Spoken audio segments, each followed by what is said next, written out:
Hello दोस्तों, computer science की दुनिया में आप सभी का स्वागत है। मैं आपका दोस्त हैरी और आज मैं बताऊंगा कौन सी लैंग्वेज सीखें। यह सवाल हर नए स्टूडेंट के मन में आता है। इंटरनेट पर बहुत सारी लैंग्वेज हैं, पाइथन, जावा, C++, जावास्क्रिप्ट और भी बहुत सारी, इसलिए कंफ्यूज होना आम है।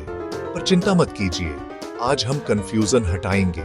हम हर भाषा को आसान शब्दों में समझाएंगे। हम जानेंगे कौन सी भाषा सीखना आसान है, किस भाषा से अच्छी नौकरी मिलती है और भविष्य के लिए कौन सी सबसे बेहतर है। यह वैसा ही है जैसे गाड़ी चलाना सीखना, छोटी और आसान गाड़ी से शुरुआत या पावरफुल गाड़ी सीखना।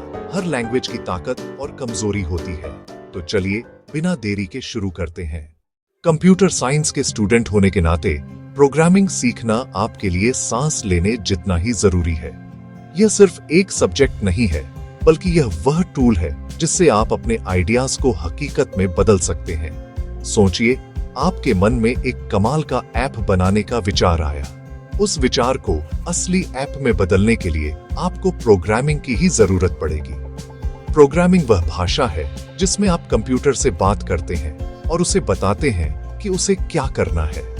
बिना प्रोग्रामिंग के आपका कंप्यूटर सिर्फ एक डिब्बा है। प्रोग्रामिंग सीखकर आप उसे दुनिया का सबसे शक्तिशाली औजार बना सकते हैं। यह आपको प्रॉब्लम सॉल्विंग सिखाती है।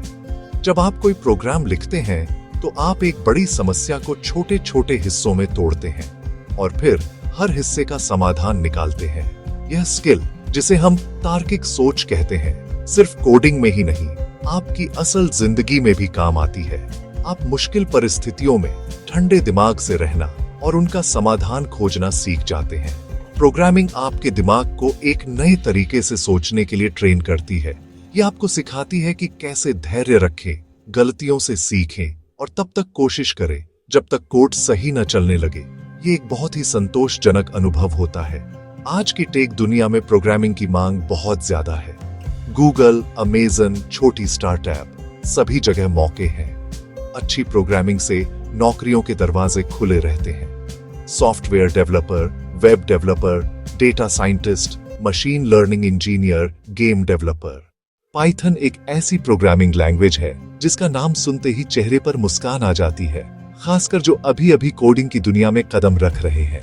इसका सिंटैक्स यानी लिखने का तरीका बहुत ही सरल है, अंग्रेजी भाषा जैसा है, जहां दूसरी लैंग्वेजेस में हेलो वर्ल्ड के लिए कई लाइनें, वहीं पाइथन में आप यह काम सिर्फ एक लाइन में कर सकते हैं। ये जैसे किसी से सीधी सादी भाषा में बात करना। इसी वजह से पाइथन को सीखना बहुत आसान है और यह आपका आत्मविश्वास बढ़ाता है।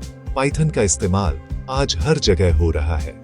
अगर आप YouTube देखते हैं, Instagram स्क्रॉल करते हैं या गूगल पर सर्च करते हैं, इसका सबसे बड़ा उपयोग वेब डेवलपमेंट में होता है, जैसे Django और flask. Data science, artificial intelligence और मशीन लर्निंग दुनिया की बड़ी कंपनियां जैसे गूगल, नेटफ्लिक्स और स्पॉटिफाई। अगर आप डेटा साइंटिस्ट या AI एक्सपर्ट बनना चाहते हैं, पाइथन का बड़ा फायदा इसकी विशाल लाइब्रेरी और कम्युनिटी सपोर्ट है। ग्राफ के लिए मैटप्लॉटलिब, ML के लिए टेंसरफ्लो या scikit-learn कहीं फंसे तो इंटरनेट पर लाखों डेवलपर्स मदद को है। हालांकि पाइथन हर चीज के लिए परफेक्ट नहीं है। ये C++ या जावा जैसी कंपाइल्ड लैंग्वेजेस से धीमी हो सकती है। C लैंग्वेज को अक्सर प्रोग्रामिंग लैंग्वेजेस की मां कहा जाता है। यह एक बहुत पुरानी और शक्तिशाली भाषा है जिसे 70 के दशक में डेनिस रिची ने बनाया था। आज भी अधिकतर CS सिलेबस में C पहली भाषा के रूप में पढ़ाई जाती है। C आपको कंप्यूटर के बहुत करीब ले जाती है। ये सिखाती है कि मेमोरी कैसे काम करती है और पॉइंटर्स क्या होते हैं और डेटा स्ट्रक्चर्स कैसे बनते हैं। C से फंडामेंटल्स बहुत मजबूत होते हैं। उसके बाद C++, जावा या पाइथन सीखना आसान होता है। C का उपयोग परफॉर्मेंस क्रिटिकल जगहों पर होता है। Operating systems, database software, embedded systems जैसे वॉशिंग मशीन या माइक्रोवेव।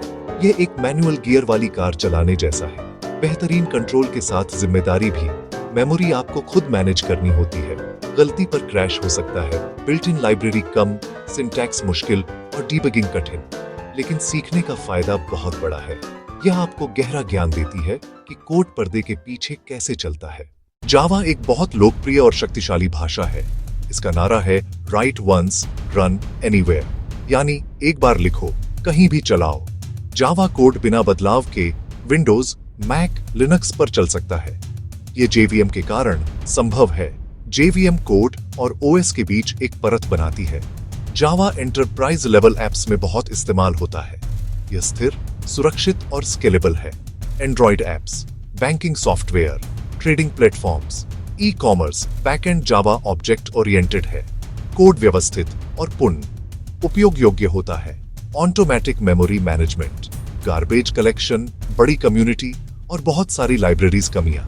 सिंटैक्स पाइथन से लंबा, बॉयलर प्लेट ज्यादा और C++ से थोड़ी धीमी हो सकती है। फिर भी मजबूती और प्लेटफॉर्म इंडिपेंडेंस इसे टॉप चॉइस बनाते हैं। C++ को C का सुपरसेट या बड़ा भाई माना जा सकता है। C++ में C की सारी खूबियां मौजूद हैं, साथ में OOP जैसी शक्तिशाली विशेषताएं भी हैं। C++ स्पीड और परफॉर्मेंस के लिए जाना जाता है। जब मिलीसेकंड की देरी बर्दाश्त न हो, डेवलपर्स C++ चुनते हैं। ये हार्डवेयर के करीब और मेमोरी पर पूरा कंट्रोल देती है। उच्च स्तर पर ऑप्टिमाइजेशन, संभव बड़े-बड़े AAA गेम्स जैसे कॉल ऑफ ड्यूटी या grand theft auto, high performance graphics, engine video editing software, OS के core components, complex simulations, high frequency trading, robotics. C++ सीखना बहुत फायदेमंद है। आप मेमोरी और संसाधनों का कुशल उपयोग सीखते हैं। OOP, जेनरिक और प्रोसीजरल, तीनों पैराडाइम्स का सपोर्ट। यह आपके CS फंडामेंटल्स दिखाता है। सीखना आसान नहीं, सिंटैक्स जटिल, फीचर्स बहुत, मेमोरी लीक जैसी गलतियां आम और ठीक करना मुश्किल। कई लोग सलाह देते हैं पहले C या पाइथन सीख लें ताकि बेसिक्स क्लियर हो, ताकि आपके बेसिक कॉन्सेप्ट्स क्लियर हो जाएं। अगर इंटरनेट एक शहर है तो जावास्क्रिप्ट वह बिजली है जो शहर को जीवंत बनाती है। जावास्क्रिप्ट वेब की भाषा है। स्लाइडर्स, पॉपअप फॉर्म्स, बिना रीलोड के कंटेंट अपडेट, ये सब JS का कमाल है। ये अकेली भाषा है जो ब्राउजर के अंदर सीधे चलती है। यही इसकी सबसे बड़ी ताकत है। आज JS सिर्फ फ्रंट एंड तक सीमित नहीं है।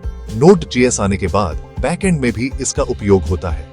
एक ही भाषा से फ्रंट एंड और बैक एंड पूरी वेबसाइट बना सकते हैं। MERN stack, MongoDB, Express.js, React, Node.js, React Native और नेटिव स्क्रिप्ट से एंड्रॉइड और iOS एप्स भी JS सीखने का बड़ा फायदा। तुरंत रिजल्ट्स दिखते हैं। कम्युनिटी बहुत बड़ी और एक्टिव है। ट्यूटोरियल, लाइब्रेरीज और फ्रेमवर्क्स की भरमार। React, Angular, Vue.js चुनौतियां, ज्यादा लचीलापन कंफ्यूज कर सकता है। एसिंक्रोनस प्रोग्रामिंग और प्रोटोटाइपल इनहेरिटेंस समझना पड़ता है। इकोसिस्टम तेजी से बदलता है, फिर भी वेब में इसकी मांग बहुत बड़ी है। वेब डेवलपर बनना चाहते हैं तो JS सीखना जरूरी है। अब जब हमने प्रमुख भाषाएं देख ली, सबसे बड़ा सवाल, शुरुआत किससे? जवाब आपकी जरूरतों और लक्ष्यों पर निर्भर करता है। कोई एक भाषा सबके लिए बेस्ट नहीं हो सकती। आप क्या बनना चाहते हैं और सीखने का तरीका कैसा है, यही तय करेगा। इसे कुछ आसान श्रेणियों में समझते हैं। बिल्कुल नए हैं, आसान शुरुआत चाहिए, पाइथन चुनें। सिंटैक्स सरल, जल्दी सीखने में आती, तुरंत रिजल्ट्स देती है, वेब में रुचि है। जावास्क्रिप्ट भी बढ़िया विकल्प, अच्छी नौकरी के लिहाज से जावा और पाइथन मजबूत दावेदार। MNCs और एंटरप्राइज में जावा, स्टार्टअप्स, डेटा साइंस, AI में पाइथन का बोलबाला। वेब डेवलपमेंट में जावास्क्रिप्ट, खासकर react, node, job friendly, C++ gaming और हाई परफॉर्मेंस कंप्यूटिंग में, पर नौकरियां स्पेशलाइज्ड भविष्य। वेब 3 ब्लॉकचेन में JS अहम, जावा एंटरप्राइज और एंड्रॉइड के लिए प्रासंगिक रहेगा। सही भाषा चुनना पहला कदम है। असली सफर अब शुरू होता है। प्रोग्रामिंग सीखना मैराथन जैसा है, यह एक दिन में नहीं होता। सबसे जरूरी टिप, लगातार अभ्यास करें। रोज थोड़ा थोड़ा कोड करें। सिर्फ वीडियो देखने से काम नहीं, अपने हाथों से लिखें, गलतियां करें और सुधारें। बेसिक्स के बाद छोटे छोटे प्रोजेक्ट्स बनाएं। एक कैलकुलेटर, एक टू डू लिस्ट ऐप या एक सिंपल गेम। शुरुआत के लिए बेहतरीन प्रोजेक्ट्स असल समस्याएं हल करना सिखाते हैं और पोर्टफोलियो बनाते हैं। शुरुआत में किसी प्रोजेक्ट को कॉपी करके बनाइए। हर लाइन समझिए, गलतियों से डरो मत। सैकड़ों एरर मिलेंगे, यह सामान्य है। एरर मैसेज ध्यान से पढ़ें और सर्च करके समाधान ढूंढें। मदद मांगने में संकोच न करें। फोरम और कम्युनिटीज इसीलिए हैं। लगातार सीखते रहें। एक भाषा में महारत के बाद दूसरी सीखें। हिम्मत मत हारिए। अपनी चुनी हुई भाषा के साथ शुरुआत कीजिए। Happy coding.